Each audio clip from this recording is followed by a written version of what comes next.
Hi everyone, I'm Shaylin here with Reedsy. Today we're going to be talking about creating lifelike characters. I would personally say that character writing is the most important aspect of writing. At least for me, as a reader and a writer, it's what I prioritize, and I think most people would agree. Even in a plot-driven novel, the character work is so important. No one is really going to connect to an interesting plot if they don't care at all about the characters who are enacting that plot. Even in plot-driven work, but especially in character-driven work, creating lifelike characters is one of the most important things that you can do in your work, and it's something that pretty much every writer is striving for. So let's talk about some ways to do that and make your characters more lifelike on the page.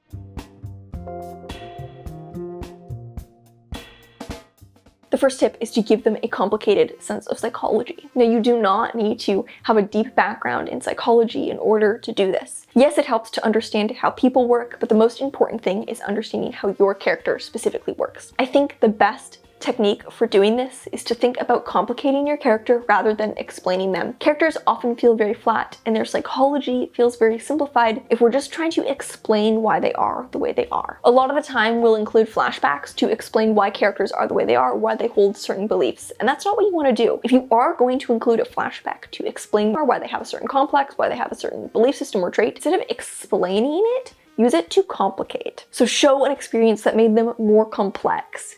Branch out rather than trying to simplify. Think about this in the story as well. Rather than as we go simplifying the character and trying to explain them, everything that happens is actually complicating them, creating more dimensions, more things that you can explore and unpack. I think this is the general philosophy that I think it really helps to take into creating complex characters. And in order to give them a cohesive but also complex psychology, is to complicate them rather than explain them. Characters that are explained will end up falling quite flat, but characters that are complicated will feel like real lifelike people. Next up, think of revealing details and actions. Think about specific details that you can express about your character and specific choices and actions that they can make that are specific and interesting. Even when you're just constructing your characters, think about interesting details of their life, backstory, jobs, interests, hobbies, but then also reflect that specificity through their choices and actions. The choices your characters make and the actions they take are one of the best ways to create a living, breathing character on the page. Specificity in the details of their lives is also fantastic, but we're really gonna get a rich portrait of a character that is moving throughout the story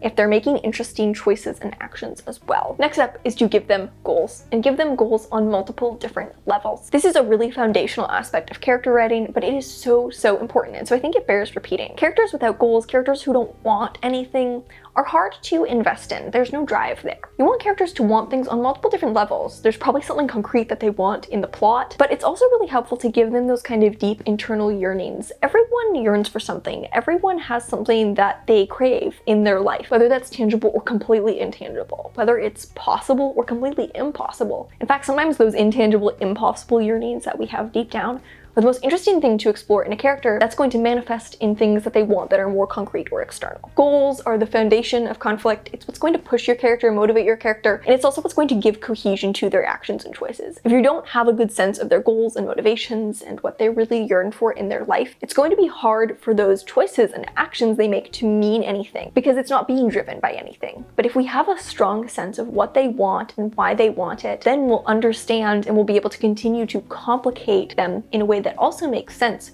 through the choices and actions they're making on the page. And finally, I think it really helps to give them dynamic flaws rather than static ones. We're pretty much always told that characters should have flaws, which is true. And I actually think that a character's flaws should be the most interesting thing about them. I think a big mistake when giving characters flaws is thinking about them as something that we just have to tack on to round out a character because, yeah, I guess everyone has flaws. No. I think the best way to approach flaws is to actually make them the most interesting thing about a character. If you have a character who's really arrogant and self-centered, why are they like that and why is that interesting?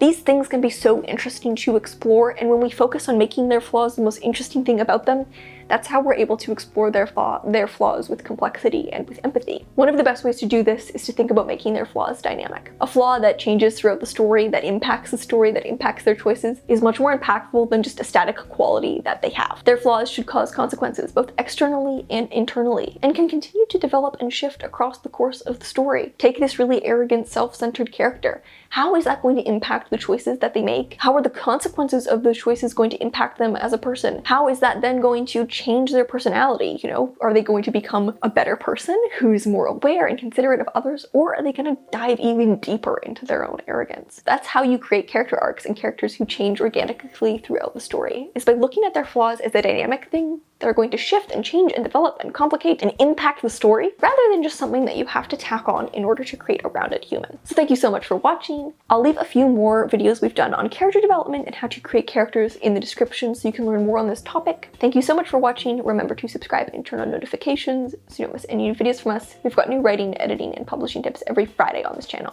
Until next time, bye!